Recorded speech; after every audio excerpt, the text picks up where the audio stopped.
Baris Serifsoy. I had to practice that a couple of times. Thanks for coming on the show. In your own words, who is Baris?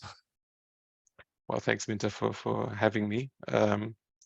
So who is Baris? So first of all, a small correction, if that's okay. So the name comes from Turkey, from Turkey, and in both the S on my first name and my second name, you have to think of an thing underneath the S. So it's actually Baris and it's Serifsoy, but you can't know that. So. Indeed. Well, thank you for correcting it. Had I realized that there was a little Sadia underneath, I might have thought about it. Absolutely. No, I love languages, and exactly.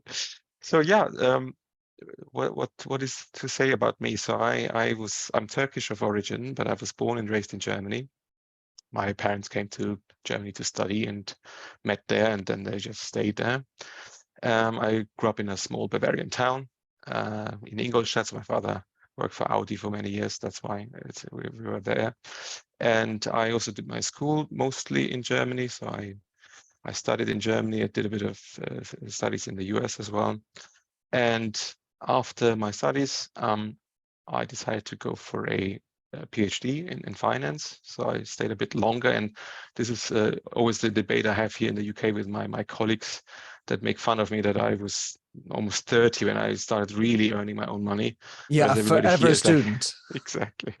Whereas here people are obviously starting to make money when they're 22, and I must say, je ne regrette rien. It's been good. I enjoyed my time there, but doing a PhD just takes some time. And so I was almost 30 when I then finally considered doing some actual work, and I joined a bank, a UBS at the time, or still UBS, and I spent actually most of my professional career there. So I was there for 14 years, spent 2 years in Germany, in Frankfurt. Then I was in the mothership in Switzerland, in Zurich, for another 2 or so. And then I came to the UK. My wife is French, and we felt that London is, A, we met in London, and B, we just felt it's the easiest place for multicultural families. And here we are still going strong after 14 years. And beautiful. At UBS, I spend a lot of my time dealing with emerging market individuals, wealthy families, and wealthy entrepreneurs. So I was heading various teams. So I had a luxury of actually coming across quite a number of different jurisdictions.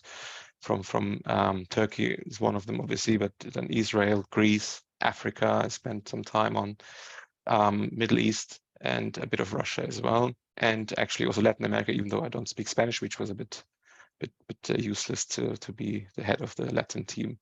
But I did it, and I enjoyed it thoroughly. And then in my final years at UBS, I moved to another team which looks at family offices. So these are basically within the wealth management space, as we call the coverage of these clients. There's a separate team that looks at the very large families that have very specific needs, quite often complex product needs, and that's why we had teamed up with the investment bank and would offer them their services both on the wealth management side and the investment bank side. I left in 2020 and did a bit of soul searching, and then ultimately set up a small consultancy boutique with my co-author Nick, and we've been doing that for the last, I would say, 2.5 years. It's something that we don't do 100% of our time. We do it for some of our time. It's consulting a few of the families we know. Besides that, I also spent time on something entirely different, which I jumped into because a friend of mine asked me whether I would want to join him there, and that's in the renewable energy space. So we advise funds and developers on M&A transactions, and that's been also good fun. Slightly unrelated to the book, and the book came out as a product of what Nick and I had experienced over the last 15 years in the bank. And we were trying to really put in our words and thoughts what we see as the challenges of these families and how they should think about these challenges. So we don't give any prescriptive exact solutions to problems, but rather provide a framework for different topics and how we would approach it. And that's, I think that's one of the beauties of that business, that every family is very different. I mean, they have similar needs and similar challenges, but the ultimate situation is different, and you then need to come up with creative ideas how to, meet their needs and their demands in the best way. Well, Baris, we're certainly going to be getting into that. Yeah. I wanted to just circle back because you Sure. on top of your PhD, you also have an MBA. I think we should slip that in. So, right? Yes, that's correct. Yeah, so that was part of an exchange program with our German school at a university at the time. So I spent a year in Kentucky, which was actually very delightful. But if you tell people that you've spent a year in Kentucky, they usually start chuckling a little bit. And I have to say I have no regrets whatsoever. It was good fun, but it is a bit far off the mainstream, let's say. Yeah. Well, like everything, once you actually discover it and you have an open mind, everything is, there's something discoverable. So you went from Bavarian beer to Kentucky bourbon. That's correct. Yeah. And married to a French woman living in London. So I also have that in common with you. And wanted to just ask you about your experience at UBS, where my son's working actually. The idea of emerging market wealth management. What's particular about that? I'm guessing it's things like channels, confidentiality, maybe issues of corruption. I don't know. My head goes to that. How does wealth management look differently in these emerging markets compared to working in the typical Western world? Yeah. So within UBS, you had the emerging markets unit, which was around 100 people, and then you had what we call the domestic business, which was probably 300 people, maybe, so it was significantly larger. And one of the big differences is, first of all, that the client doesn't sit in the UK normally. So over the last few years, actually, more and more have migrated towards London, but the core proposition is a cross-border business. So people actually live in their respective countries, and so you interact with them in a very different way, I would say, than my colleagues in the domestic business. So they would email each other, they would see each other quite often for lunch, things like that, and then obviously telephone each other. Whereas we would do phone conversations a lot, and that's actually, I think, one of the big fun aspects of that job is you travel. So you travel, you spend 3-4 days on the ground. You typically go from one person's home or office to another, and then you come back after 3 days with all the different information that you took on and you distributed to them, and then you work again from the office with them via email or via phone. That's one thing. Then the other thing is, I think the products are not at all geared towards tax efficiency. So if you are a resident domicile client, like somebody living here and being from Britain, they would typically try to optimize their capital gains tax or their interest income, and the products are far more specifically geared for that. Whereas somebody abroad, they come to the UK and bank in the UK or in Switzerland or in any other of these relatively known offshore jurisdictions, is for access to a sophisticated financial system, which they quite often don't have at home. So just looking at Turkey, there is a wealth management business in Turkey as well locally, but the product suite is more limited. The investment universe is typically local, so you can invest in Turkish stocks, but not necessarily in the global universe. More and more it changes, but that's kind of the origin of it. Then geographic diversification is something that a normal British bank client would not consider much, but for somebody based in Russia or in Israel, it's very, very important that they have a pocket of money outside of their country, because they never know what's going to happen, right? Yeah. And I think those are the two main reasons. And obviously, being very blunt and honest about this.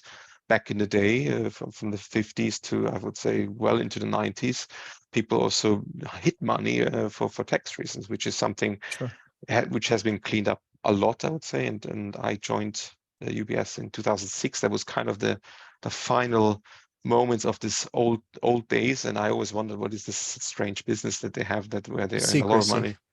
Exactly. I mean, secrecy, there's a good way of privacy, a good way, but there was also a negative aspect to that. And I think that was cleaned up dramatically after the financial crisis. And I would say, at least for UBS, I can speak, and I think that's true for most of the banks, they really are now far more rigorous and clean in that sense. And they would not tolerate any money that is not clearly declared.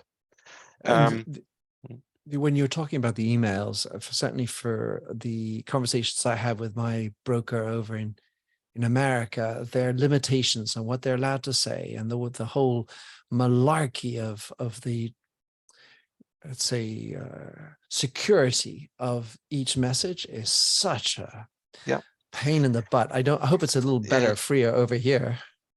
It's a very good point that you raise here, because quite a few clients would only want to use WhatsApp because that was a secure channel for them. And WhatsApp specifically is absolutely forbidden in banks, because the bank obviously doesn't know what you're writing. So they need, from a compliance perspective, be able to monitor what is going on between you and the client. And that's why you have to use the official channels such as email. But there are some clients that are very concerned about that from a privacy perspective, and they wouldn't use it. And then you're in between and try to manage both sides. We're gonna lose my client if you don't allow WhatsApp. Yes. So let's Baris, get into your book titled Leadership and Wealth: Mastering the Opportunities of Wealth in Your Family, Firm, and Society, which you wrote with Nick Perryman. Yeah. Tell us what made you write this book, and specifically looking at those three elements of family, firm, and society. Yeah, so I mean, one of the reasons we decided to set up our own consultancy firm is because whilst we thought that US was actually a great bank for these wealthy individuals, because they really have wealth management at the core of what they do. It's not a sideshow. It's not something they added onto their strategy. It's really, that's their raison d'être. As a bank, you still have certain constraints, and there are two things that are highly concerning. One is the regulation is very strict, and so you have to choose what products you want to offer, what advisory service you want to offer, and quite often that meant rationalizing certain things and not offering certain things because it's just too expensive to maintain for the bulk of the clients. And on the other hand, you have a profit motive clearly as a bank, and certain things were just too costly, and that's why they were not offered, and it created a certain incentive structure inside banks. And once you're outside of that, and you can really take the side of the client, and one of our key mottos is that we sit on their side of the table when we have discussions. You can dispense some of these things, and the more we thought about this, we said, okay, actually there's quite a number of topics that we should probably address in a more structured fashion. And then thinking about it for quite some time, brainstorming how we could structure that whole thing, we said in the end it's about the three spheres of influence that our clients have. So one is themselves and their family. That's the core and the biggest area of influence for them.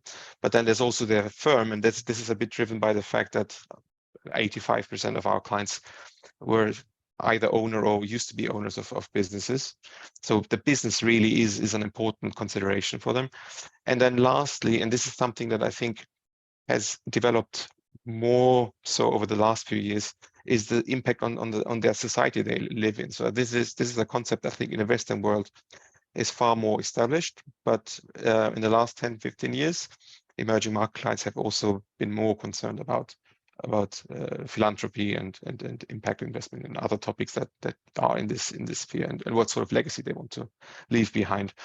And then within those three spheres, we say, okay, so there are effectively two things to look at. One is, how do I lead in that segment. So how do I lead myself to begin with? How am I happy? How do I lead my family? How do I make sure that the family has a certain culture that means that it can survive over the generations? And then how do I invest the wealth we have in that pocket? So is it the family money? Is it the firm's money? Or is it money that we want to spend in society on certain things? So that was kind of the idea behind the book. And then we've spent, probably a year to put it together. And there was the task we put ourselves is really to have a mix of personal experience and really try to bring it to life by examples where people hopefully can associate with, but are also not just believing our word, but backing it up with academic research and say, look, this is actually at the forefront of what people are thinking about. And quite honestly, when you then look how the banks are operating, and UBS, again, I would say is rather at the forefront, but speaking to other colleagues at other banks, you realize there's quite a gap between what is being practiced internally and what could be practiced. And this is basically our pitch to clients to say, look, you can actually do this better. Well, it is quite crazy to think that there's a sort of two sides at some level. When you have a client, you're on the other side. It raises eyebrows for me, the marketer, for me, the businessman. And it also points to an industry that is a lot of obscurity for people who don't work in banking. It seems like a very foreign business. It's basically money making money. And that's what it is. But one of the things that really struck me, Baris, about reading your book and something I took great pleasure in discovering was your quest and, let's say, focus on happiness. I did not expect this book, Leadership and Wealth, to focus, obviously it's not the only focus, but to have so much about happiness. So I wanted to ask you, what constitutes happiness in the world of the wealthy? So the reason why we brought this up is in the end, you have conversation with clients on their money matters quite often, but the closer you get to them, you get to know them and they get to know you, and you become hopefully part of their trusted circle. And then you realize that they have the same issues, if not more issues, when it comes to actually achieving happiness, because that's ultimately why we hopefully all exist, right? And that's why we thought it's maybe useful to look at this topic and just analyze what has been researched in this area, and give people that feel addressed by this book an opportunity to read up on the material. And it does help that that Nick is has a psychology degree by background, so it was one of his favorite subjects, I think, to dive into that and talk about happiness. And I think happiness everybody will define differently, but for us, I think the important thing how to achieve happiness is if you are, if you moderate yourself in terms of comparing yourself with other people on the one hand side, and also moderate your consumption. So just, if you try to stick to those two guidelines or guiding principles, you are more likely to achieve happiness, because it is not material wealth per se that makes you happy, but it does help clearly to have money. But then you need to put it into perspective and say, what actually keeps me happy, and if you constantly compare yourself to other people that have the latest Learjet or whatnot, that's just not going to be a good recipe for happiness. So you need to find your inner peace and be clear about what it actually means, and it's probably different for every person. I would also argue that it becomes harder to find. It's like there's so many other things. You're not worried about getting food on a plate. You're worried about whether I can get the right table at the right restaurant. And that's a big deal. And when is my Lamborghini going to be showing up? It's oh gosh, it's coming on the 16th. I really want it on the 15th. And so there are always other things that just cloud our understanding of ourselves. And then you have all the hangers on and the leeches who are taking advantage of you, or at least living off of you. Yeah. And who do you trust? And like any big CEO, there's this phenomenon of actual loneliness, because no one, something I experienced talking to a lot of veterans of the Second World War, they wouldn't want to talk to me because I've never been there. And so when you're uber wealthy, talking to somebody who's uber wealthy, you can roll in the same, Jeep, if you will. But everybody else is sort of distant. And why are they talking to me? What are they trying to do? And so this mistrust has to be part of it. And it makes it harder for you to link back in, I'm thinking, to who you are and to tap into that happiness. Absolutely. And I think it becomes, coming back to what I said at the outset, it becomes more and more difficult the more detached you are from the actual wealth creation. So the founders quite often are happy people because they have achieved what they wanted and they fulfill themselves. But then it's the next generation that were basically born rich, and they need to find themselves in the need to find themselves the right role in life, right?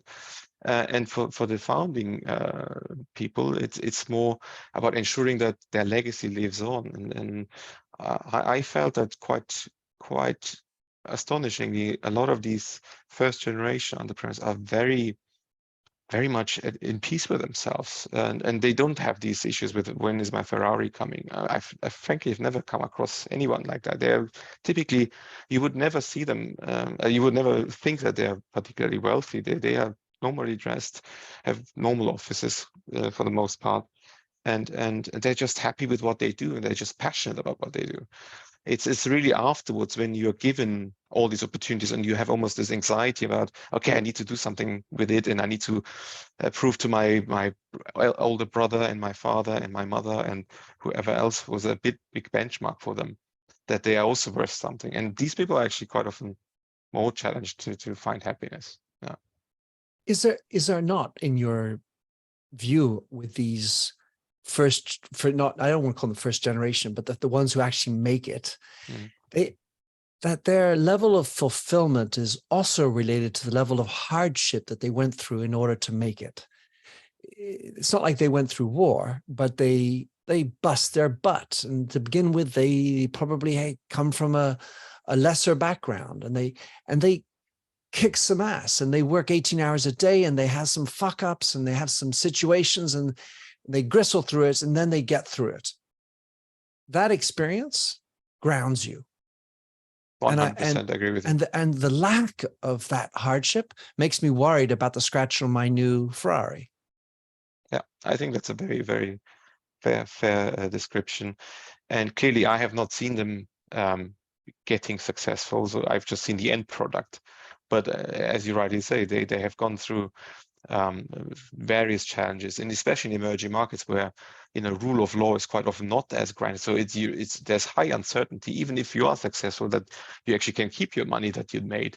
These people are typically also not highly educated from a traditional perspective. They are street smart. They know really how to survive on the street, and I mean this in a really positive way. Right. Whereas then the next generation, they've obviously been sent to Harvard and whatnot, and they are highly sophisticated and very educated, but they have not had the hardship, and that's why maybe they find it more challenging to be happy. Yeah.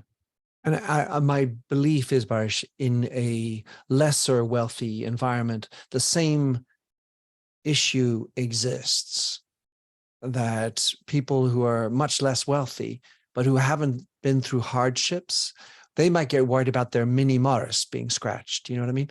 At a different level, the misunderstanding of what constitutes life and the achievement of happiness. And one of you cite John Digman, the psychologist, when you talk about it, and it was something I really hadn't really dug into, that the big 5 personality traits: openness, conscientiousness, extroversion, agreeableness, and neuroticism. And of course, if you haven't come across them, there's certainly the last one is the one that sort of gets your eyebrow, because it doesn't seem quite as positive as the other four.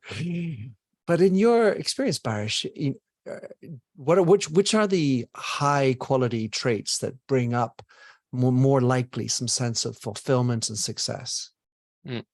So we have actually used that model quite extensively later on. So it is being introduced, I think, in the earlier chapters.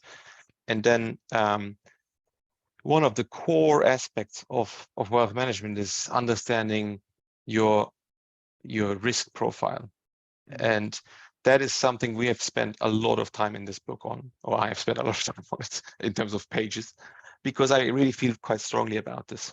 And it basically is the starting point of how much how you invest. So once you've really established well what your risk appetite really is, only then you can advise a client on the asset allocation, what sort of portfolio they should hold. And when you talk about risk profiling, there are two things to consider. One is the objective ability to take risk, and that is basically determined by your personal balance sheet. How much money do you have in access to what your commitments are? And it's a fairly simple number to arrive at. And most of the wealthy people should have a very high ability to take risk because they are wealthy, right? And they have normally less debt than the average person, so fewer commitments, so easy. But then we actually look at the more interesting part of the willingness to take risk, and for that we have we would typically profile people, ask them a number of questions, and the questions don't seem to matter really in terms of a financial angle. But that's exactly the point. So you're trying to tease out whether these people have a certain trait one way or the other across those 5 dimensions you mentioned.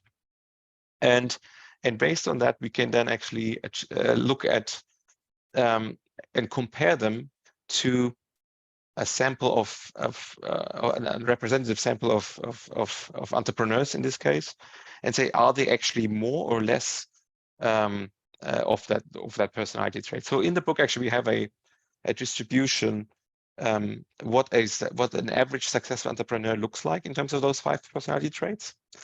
So that is something that is in there, and to be honest, I wouldn't be able to tell you exactly which traits these are, but normally they are open-minded, that more open-minded than the average probably. They are, and that's one of the interesting parts, they are less agreeable than the average. And that's something, when you ask these questions without knowing why you're asking them, people typically would answer to the question, would you consider yourself as a nice person that tries to find compromise when you debates with people? And the normal answer is, yeah, I will try that. But actually, as a matter of fact, that means you are less risk averse, you're more risk averse because you don't want to expose Offend yourself as somebody. standing out, exactly, as stand out basically. But a successful entrepreneur quite often is like that. They are standing out, and that means sometimes they have to be disagreeable. So that for me was one of the eye openers when I actually looked into this from a more academic perspective. That, and for me, in hindsight, it's plausible, but it didn't, it didn't register with me beforehand. I agree with So you. then we would really then look at these personalities after having gone through those questions, compare them to the sample, and then from that we would actually come up with a risk profile that we deem appropriate.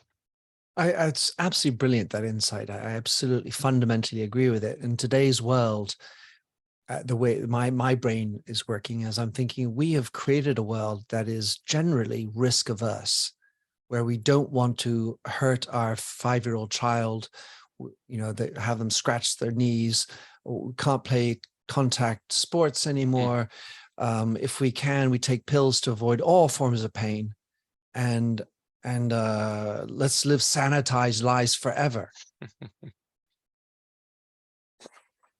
If I'm a wealthy individual and I like to drive fast cars, for example, at Le Mans, or I like to jump out of planes, parachutes, hopefully that work, is there a strong link with my ability to have risk in my finances if my personality is that way? I would say that is typically the case. I would say there's definitely a correlation people that are, and quite often, by the way, wealthy people are very risk averse in terms of their financial wealth.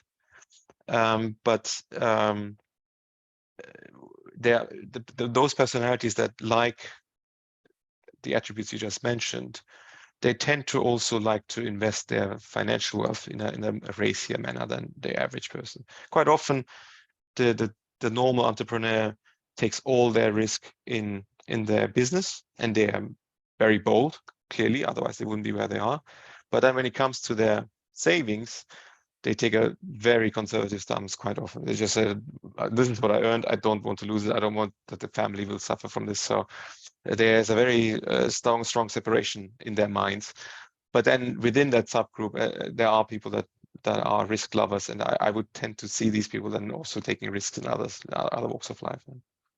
Probably a question for Nick, and a relationship with death at some level is what this underpins. Are you going for legacy and the immortality of your name?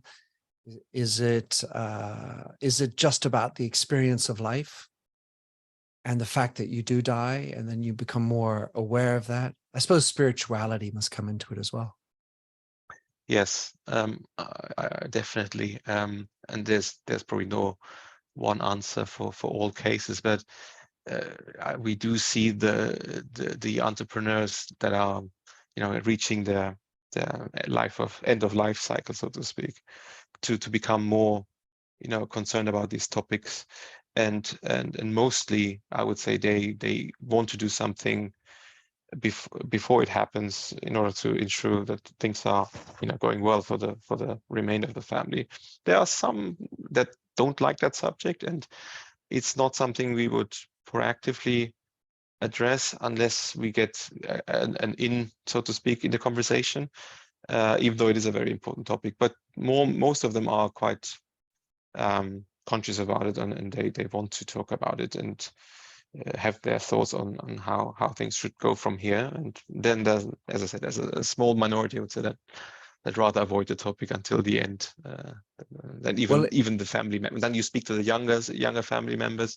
They ask you to, how can you not talk to him about this? Because we still haven't sorted out the inheritance. We still don't know who's going to lead the company afterwards. And that's tricky. And if you kind of want to help, but yeah, there's a big difference in conscientiousness and consciousness. Yes. Yeah. So this becomes relevant in the transmission story. So, if you've been running the company, you're, let's say, a man who's, let's say, just generalizing, 85-year-old man still has great pleasure getting to the office and running the roost. And sir, it would be interesting to talk about, what if you had a heart attack driving to work today? What happens? I don't have time for that. And the idea of transmission is a really, hiring the next generation. Do you keep it in the family? Having a CEO? I mean, it clearly has to be related to that conversation for these entrepreneurial, wealthy individuals. Yes. Yeah. And I mean, I in a very small setting, I see that in my own family. So my grandfather, who lived until 98, I think, had a small textile business in Turkey, and he ran it until he was probably 90. And part of the reason why he lived so long, I think, is because he had to get up every morning, put his suit on, shave himself, get into the car, go to the business, go to the office, meet with clients, whatnot. And I think he had a bit of a challenge to let go, and he had 2 sons and a daughter.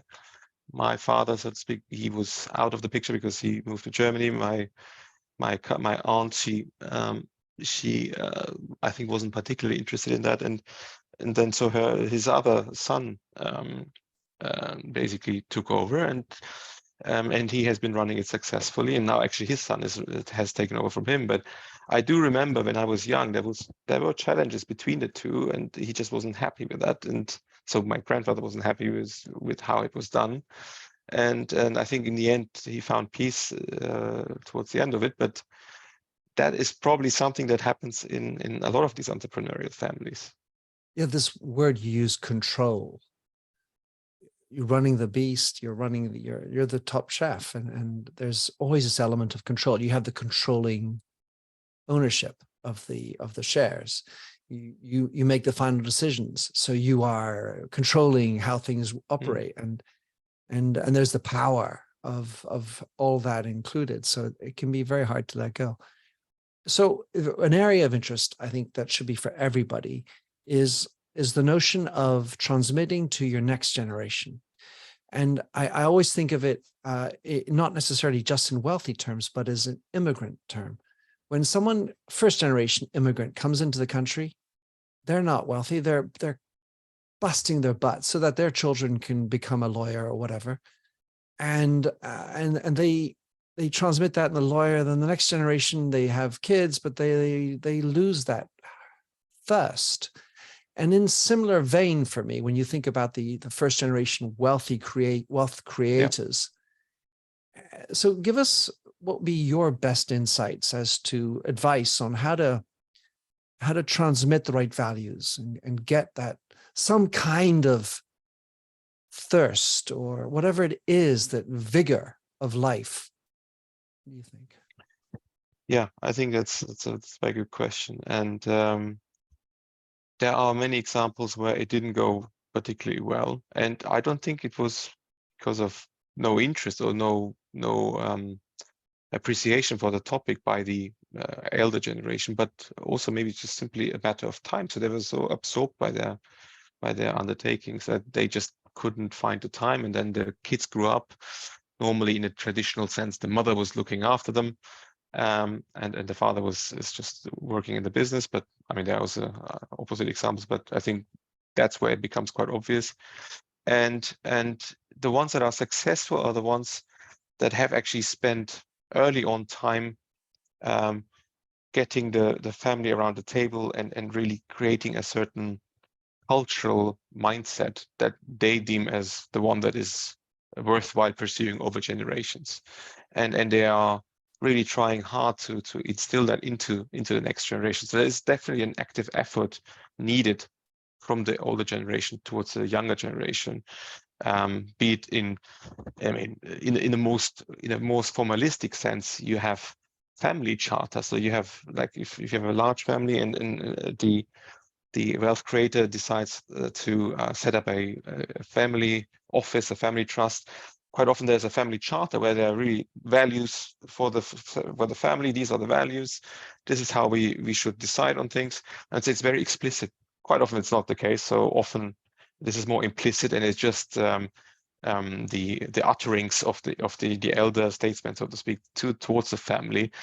But even that requires effort, and you need to do that on an ongoing basis. You need to make sure that your kids understand the worth of money and that they have to earn it, and it's just not for free. Everything, that education is important, and whatever else values you deem appropriate.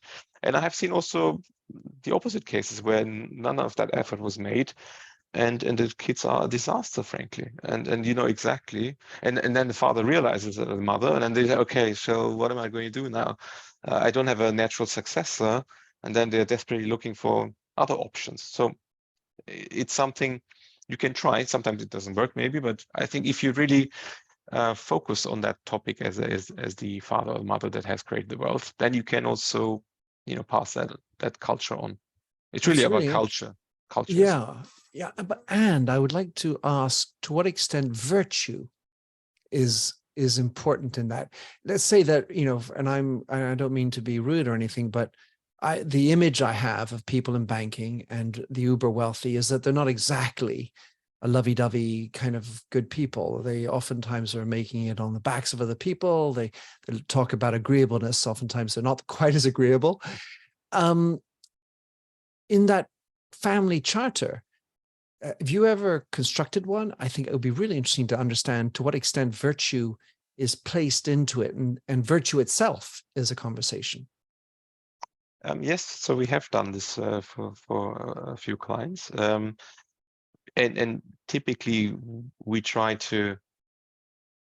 So we try to maybe come up with a proposal already, because if you do this all day long, you have obviously a far more structured approach towards it. If you just let them do it themselves, it would just not really get anywhere. So you try to guide the conversation and say, by the way, families that have been successful in this had the following types of values in there, and virtues definitely features in there. And then they need to identify, then they need to really go through it line by line and identify themselves. And is this something really I want to actually push for myself? Because otherwise it's just a piece of paper, right? So it needs to really come from them. Exactly, they need to live it. And that's why it's really a conversation more than a one-way discussion around it. It's something, an ongoing debate that you have, and then if you really then want to have a family charter that is carved in stone, so to speak, then you would have that rigorous debate before you do that, before you publish it.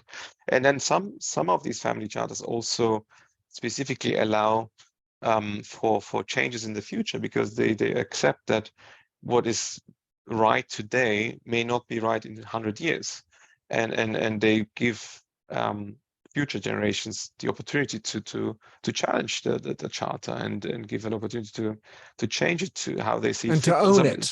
And then to they own own it, it, right? Absolutely. It's risky because you may then divert and not have the path that you initially had in mind for them. But it is, it is maybe more robust towards future impacts or changes. So I want to end our conversation on a passage I really found interesting. You were quoting towards the end of the book, as I recall, on leadership, an article that was written for McKinsey. And I'm going to quote the expression. It's a rather long one, but it brings back the issue of virtue and morality.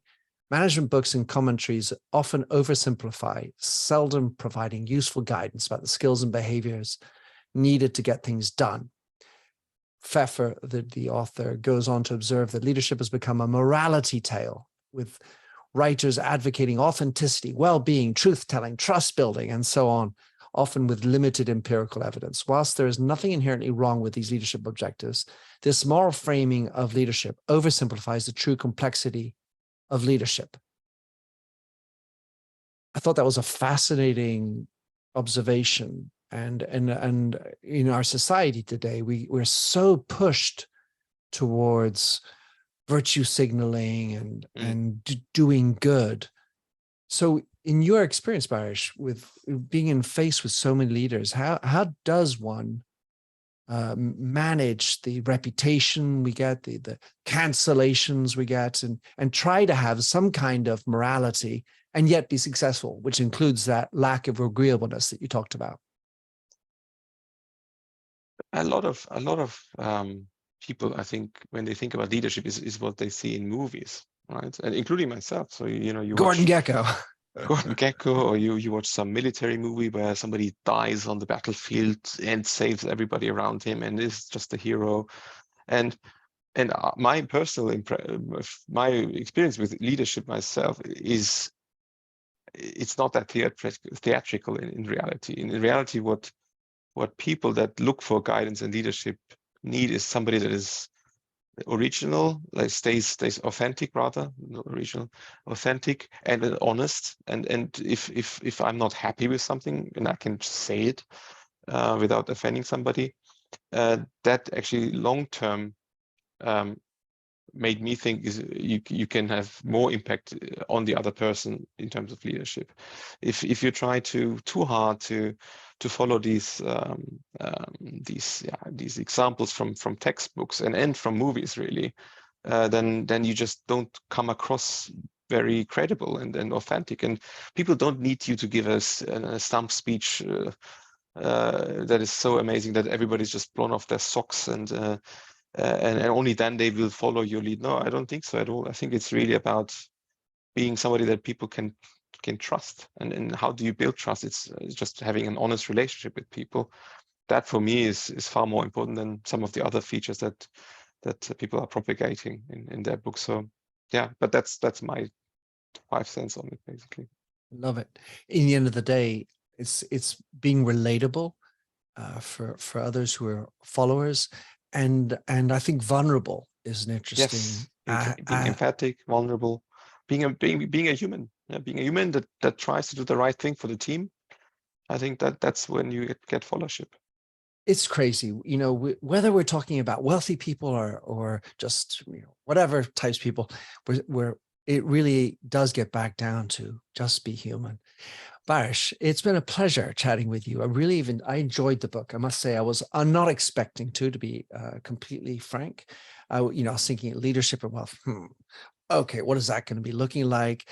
And the number of topics you talked about for me touched me. The thinking about the transmission to children, whether or not you're wealthy, it's just how do you transmit to children? I think that's such a relevant topic. The nature of our personalities and what makes success, what is happiness. So I really encourage anyone listening to go and check out Leadership and Wealth, Mastering the Opportunities of Wealth in Your Family, Firm, and Society, which you can get on Amazon.